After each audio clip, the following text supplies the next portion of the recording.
Python series. ఈ వీడియోలో మనం డిక్షనరీస్ అంటే ఏందో తెలుసుకుందాం. డిక్షనరీస్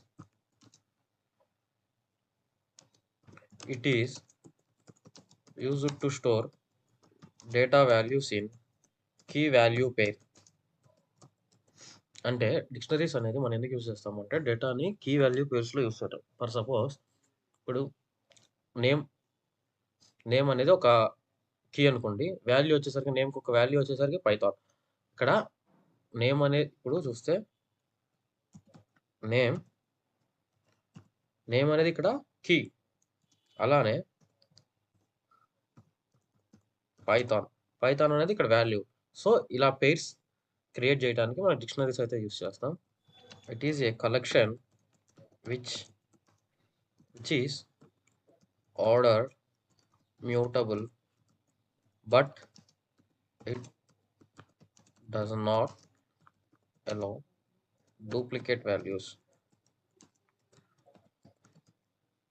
డిక్షనరీ వచ్చేసరికి మనకి ఆర్డర్ అంటే మీకు తెలిసిందే కదా. మనం ఎలాంటి సీక్వెన్స్లో ఇస్తామో అదే సీక్వెన్స్లో మనకి ప్రింట్ అయ్యేదాన్ని ఆర్డర్డ్ అంటాం. మ్యూటబుల్ ఎలిమెంట్స్ని మనం యాడ్ చేయొచ్చు, డిలీట్ చేయొచ్చు, అప్డేట్ చేయొచ్చు.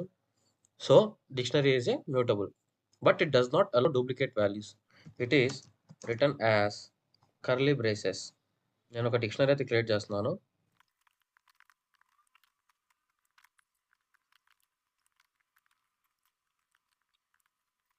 ఇక్కడ నేను ఎర్త్ అనే వేరియబుల్లో కీ వాల్యూ పేర్స్ అయితే రాసి డిక్షనరీ అయితే క్రియేట్ చేశాను. ఇక్కడ కార్ వచ్చేసరికి మనకి స్ట్రింగ్. సో అందుకని నేను ఇన్వర్టెడ్ కామర్స్లో పెట్టాను. డ్రైవర్ అనేది కూడా మనకి string. So that's inverted commas పెట్టారు. మీరు ఇన్ కేస్ మీరు ఒక స్ట్రింగ్ ఇచ్చి దాన్ని ఇన్వర్టెడ్ కామర్స్లో పెట్టకపోతే అది ఖచ్చితంగా ఎర్రర్ వస్తుంది. ఇక్కడ చూస్తే లాస్ట్ ఎగ్జాంపుల్ ఇయర్ వచ్చేసరికి స్ట్రింగ్. సో దాన్ని ఇన్వర్టెడ్ కామర్స్ పెట్టాను. 2025 అనేది ఇంటీజర్ కాబట్టి దాన్ని ఇన్వర్టెడ్ కామర్స్లో పెట్టాల్సిన అవసరం లేదు. ప్రింట్ అవుట్పుట్ వచ్చేసరికి మనం ఏమైతే ఎంటర్ చేసామో అవే కరెక్ట్గా ఆర్డర్లో ప్రింట్ అయినాయి. సేమ్ దీనికి కూడా మనం లెంత్ ఫంక్షన్, టైప్ ఫంక్షన్ కూడా అప్లై చేయొచ్చు. ఇప్పుడు నేను వచ్చి టైప్ ఫంక్షన్ అయితే యూస్ చేస్తున్నాను. సో చూసారు కదా డిక్షనరీ అయితే ప్రింట్ అయింది. అలానే దీంట్లో కీస్ మెథడ్ అయితే ఉంది. అది ఎలా యూస్ చేస్తామంటే సపోజ్ నేను ఎక్స్ అనే వేరియబుల్లో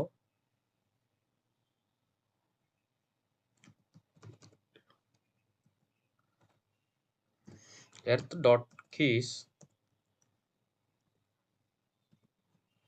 అని ఇచ్చాను అనుకోండి. ఇప్పుడు సింపుల్గా దీన్ని ఎక్స్ని ప్రింట్ చేద్దాం.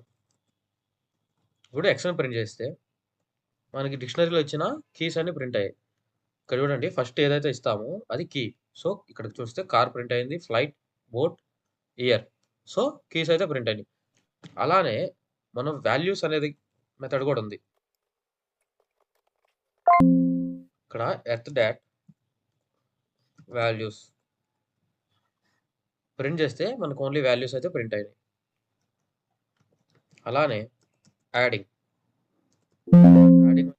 సింపుల్గా వేరియబుల్ని కాల్ చేసి స్క్వేర్ బ్రాకెట్స్లో నేను ఇక్కడ ఏజ్ ఇస్తున్నాను. ఏజ్ అనే కీని క్లోజ్ చేయండి. కీ ఎప్పుడు స్క్వేర్ బ్రాకెట్లో రాయండి. అలానే వాల్యూ వచ్చేసరికి ఈజ్ ఈక్వల్ టు అవుట్ బయట రాయాలి. సో ఇప్పుడు దీన్ని ప్రింట్ చేసి చూస్తే మనకి సో ఇక్కడ చూసారు కదా ఏజ్ 25 అయితే యాడ్ అయిపోయింది. సో మీకు యాడింగ్ కాన్సెప్ట్ అయితే అర్థమైంది అనుకుంటున్నాను. అలానే ఇప్పుడు రిమూవింగ్ చూద్దాం. Earth dot pop. పాప్లో నేను